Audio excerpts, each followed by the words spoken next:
Self breast examination ಅಥವಾ ಸ್ವಸ್ತನ ಪರೀಕ್ಷೆಯನ್ನು ನಾನು ಈಗ ಹೇಳ್ಕೊಡ್ತಾ ಇದ್ದೇನೆ. ಇದನ್ನು ನಿಂತುಕೊಂಡು ಮಾಡ್ಬೋದು, ಸ್ನಾನ ಮಾಡುವಾಗ ಮಾಡ್ಬೋದು, ಹಾಗೂ ಮಲಗಿಕೊಂಡು ಮಾಡ್ಬೋದು. ಮುಟ್ಟು ಆಗುತ್ತಿರುವ ಸ್ತ್ರೀಯರು ಮುಟ್ಟಾದ ಮೇಲೆ ಅಥವಾ 10 ದಿವಸದ ಒಳಗಡೆ ಯಾವತ್ತಾದರೂ ಒಂದು ದಿವಸ ಮಾಡ್ಬೋದು. ಮುಟ್ಟು ನಿಂತವರು ಅಂದರೆ ಋತುಬಂಧ ಆದವರು ತಿಂಗಳಿನ ಯಾವುದೇ ಒಂದು ದಿನಾಂಕ ನಿಗದಿಪಡಿಸಿ ಪ್ರತಿ ತಿಂಗಳು ಆ ದಿನದಂದು ಮಾಡ್ಬೋದು.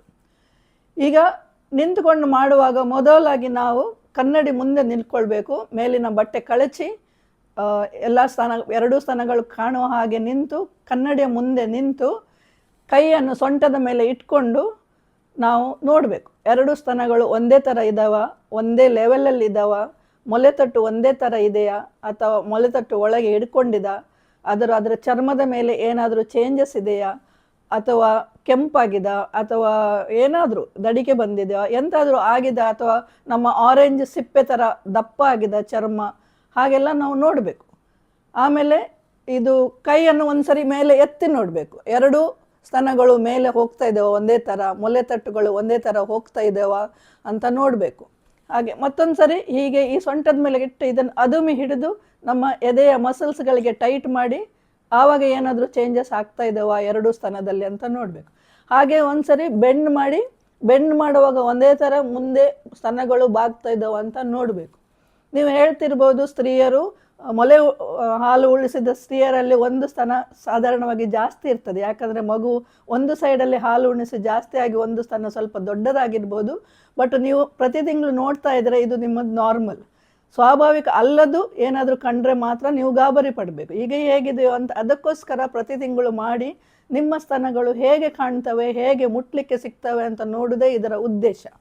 ಹಾಗಾಗಿ ಕನ್ನಡಿಯಲ್ಲಿ ನಿಂತು ನೋಡಿ ಆದಮೇಲೆ ನಿಂತ್ಕೊಂಡು ಅಥವಾ ಮಲಗಿಕೊಂಡು ಈಗ ಈ ಬಲಗೈಯನ್ನು ತಲೆ ಮೇಲೆ ಎತ್ತಿ ಈ ಎಡಗೈಯ 4 ಫಿಂಗರ್ಸ್ ಬೆರಳಿನಲ್ಲಿ ಇಲ್ಲಿಂದ ತುದಿಯಿಂದ ಅಲ್ಲ, ಹೀಗೆ ಅಲ್ಲ, ಇದರಲ್ಲಿ ಹೀಗೆ ಸ್ತನವನ್ನು ಸಣ್ಣ ಸಣ್ಣ ವರ್ತುಲ ಆಕಾರದಲ್ಲಿ ಒತ್ತಿ, ಮೀಡಿಯಂ ಪ್ರೆಷರ್ ಅಥವಾ ಸ್ವಲ್ಪ ಜಾಸ್ತಿ ಪ್ರೆಷರ್ ಹಾಕಿ ಒತ್ತಿ ಸಣ್ಣ ಸಣ್ಣ ವರ್ತುಲ ಆಕಾರ ಹಾಕಿ ಇಡೀ ಬ್ರೆಸ್ಟ್ ಆಕ್ರಮಿಸಿ ಇಡೀ ಸ್ತನವನ್ನು ಪರೀಕ್ಷೆ ಮಾಡಿ ಮುಟ್ಟಿ ನೋಡಬೇಕು.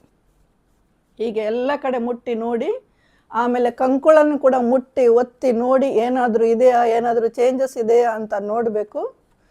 ಹಾಗೆಯೇ ಇಲ್ಲಿ ಕೂಡ ನಮ್ಮ ಕೊರಳಿನ ಎಲುಬಿದೆ, ಅದರ ಕೆಳಗೆ ಆಮೇಲೆ ಇಲ್ಲಿ ಮೇಲೆ ಮುಟ್ಟಿ ನೋಡಬೇಕು ಏನಾದರೂ ಇದೆಯಾ ಅಂತ. ಆದಮೇಲೆ ಮೊಲೆತಟ್ಟು ಸ್ವಲ್ಪ ಕಿವುಚಿ ಸ್ಕ್ವೀಸ್ ಮಾಡಿ ನೋಡಬೇಕು, ಅದರಲ್ಲಿ ಏನಾದರೂ ನೀರು, ರಸ, ರಕ್ತ ಏನಾದರೂ ಬರ್ತಾ ಇದೆಯಾ ಅಂತ. ಹಾಗೆ ಈ ಸೈಡ್ ಮಾಡುವಾಗ ಇದನ್ನು ಅದೇ ಥರ ಪುನರಾವರ್ತಿಸಬೇಕು. ಈ ಬೆರಳಿನ ತಳಬದಿಯಲ್ಲಿ, ತುದಿಯಲ್ಲಿ, ಟಿಪ್ಸಲ್ಲಿ ಅಲ್ಲ, ತಳಬದಿಯಲ್ಲಿ ಹೀಗೆ ಮುಟ್ಟಿ ಮುಟ್ಟಿ ಒತ್ತಿ ಒತ್ತಿ ಇಡೀ ಸ್ತನವನ್ನು ಆಕ್ರಮಿಸಿ ಮುಟ್ಟಿ ನೋಡಬೇಕು. ಕಂಕಳವನ್ನು ನೋಡಬೇಕು ಮತ್ತು ಇಲ್ಲಿ ಕಾಲರ್ ಬೈನನ್ನು ನೋಡಬೇಕು. ಹಾಗೆ ಮೊಲೆತಟ್ಟನ್ನು ಕಿವಿಚಿ ನೋಡಬೇಕು. ಹೀಗೆ ಪ್ರತಿ ತಿಂಗಳು ಮಾಡೋದರಿಂದ ನಮ್ಮ ಸ್ತನಗಳು ಮುಟ್ಲಿಕ್ಕೆ ಹೇಗಿದ್ದಾವೆ, ಆಮೇಲೆ ಏನಾದರೂ ಚೇಂಜಸ್ ಇದ್ದರೆ ನಮ್ಮ ಕೈಗೆ ಬೇಗನೆ ಸಿಗ್ತದೆ. ನಾನು ಮೊದಲೇ ಹೇಳಿದಂಗೆ ಎಲ್ಲ ಗಡ್ಡೆಗಳು ಕ್ಯಾನ್ಸರ್ ಕಾರಕವಲ್ಲ, 70% ಕ್ಯಾನ್ಸರ್ ಅಲ್ಲದ ಗಡ್ಡೆಗಳು ಇರ್ತವೆ. ಆದರೆ ಅದು ಯಾವ ಗಡ್ಡೆ ಏನು ಅಂತ ನಿಮಗೆ ಗೊತ್ತಿರುವುದಿಲ್ಲ. ವೈದ್ಯರು ಪರೀಕ್ಷೆ ಮಾಡಬೇಕು, ಸೂಜಿ ಪರೀಕ್ಷೆ ಮಾಡಬೇಕು, ಬೇಕಾದರೆ ಅಲ್ಟ್ರಾಸೌಂಡ್ ಮಾಡಬೇಕು, ಮ್ಯಾಮೋಗ್ರಫಿ ಮಾಡಬೇಕು, ಇನ್ನೂ ಬೇಕಾದರೆ ಬಯಾಪ್ಸಿ ಮಾಡಬೇಕು ಕನ್ಫರ್ಮ್ ಆಗಲಿಕ್ಕೆ. ಹಾಗಾಗಿ ಏನಾದರೂ ನಿಮಗೆ ಕಾಣಲಿಕ್ಕೆ ಸಿಕ್ಕರೆ ಗಾಬರಿ ಪಡಬೇಡಿ, ತ್ವರಿತವಾಗಿ ವೈದ್ಯರಲ್ಲಿ ಹೋಗಿ. ಏನಾದರೂ ನೋವಿದ್ದರೆ, ನಿಮಗೆ ಎಂತಾದರೂ ನಾರ್ಮಲ್ ಅಲ್ಲದ್ದು ಕಂಡ್ರೆ ವೈದ್ಯರಲ್ಲಿ ಹೋಗಿ ಹೀಗೆ ಸ್ವಸ್ತನ ಪರೀಕ್ಷೆ ಮಾಡಿ ಸೆಲ್ಫ್ ಅವೇರ್ನೆಸ್, ನಿಮ್ಮ ಬ್ರೆಸ್ಟ್ ಬಗ್ಗೆ ಅವೇರ್ನೆಸ್ ಮಾಡಿಕೊಳ್ಳಿ. ಹಾಗೂ ಬೇಗನೆ ಸ್ತನದಲ್ಲಿ ಏನಾದರೂ ಗಂಟಿದ್ರೆ, ಅದು ಕ್ಯಾನ್ಸರ್ ಇದ್ದರೆ ಬೇಗನೆ ಪತ್ತೆ ಹಚ್ಚಿ ಬೇಗನೆ ಅದಕ್ಕೆ ಚಿಕಿತ್ಸೆ ತಗೊಳ್ಳಿ. ಅರ್ಲಿ ಸ್ಟೇಜಸ್ಸಲ್ಲಿ ಚಿಕಿತ್ಸೆ ತಗೊಂಡ್ರೆ ನಾವು ಇದು ಸಾಯೋದು ಕಡಿಮೆ ಮಾಡ್ಬೋದು ಹಾಗೂ ಬೇಗನೆ ಟ್ರೀಟ್ಮೆಂಟ್ ಕೊಡ್ಬೋದು. ತುಂಬ ಕಷ್ಟಕರವಾದ ಕೀಮೋಥೆರಪಿ, ರೇಡಿಯೋಥೆರಪಿ ಎಲ್ಲ ಬೇಕಾಗಿರೋದಿಲ್ಲ ಅರ್ಲಿ ಡಿಟೆಕ್ಟ್ ಮಾಡಿದರೆ. ಹಾಗಾಗಿ ಮಹಿಳೆಯರೇ ಎಲ್ಲರೂ ನೀವು ಸೆಲ್ಫ್ ಬ್ರೆಸ್ಟ್ ಎಕ್ಸಾಮಿನೇಷನ್ ಮಾಡಿ.